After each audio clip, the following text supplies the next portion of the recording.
India's first and only red carpet ceremony for the country's discrete manufacturing industry is back. A platform which has created a benchmark through its credibility, industry acceptance and popularity over the last 6 years. Presenting the 7th edition of Ace Micromatic Group presents the Machinist Super Shopfloor Awards powered by Motul. A grand award ceremony recognizing and honoring some of the best minds from the manufacturing sector for their outstanding achievements that have spurred the manufacturing sector to new heights. Surprising that it seems 7 years. It's just, it has been such an interesting experience that it looks so fresh every time. Our experience is extremely good.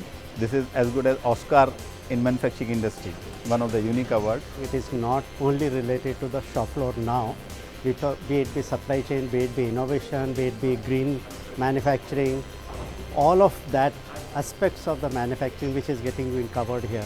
Catch the exclusive coverage at these times only on ET Now.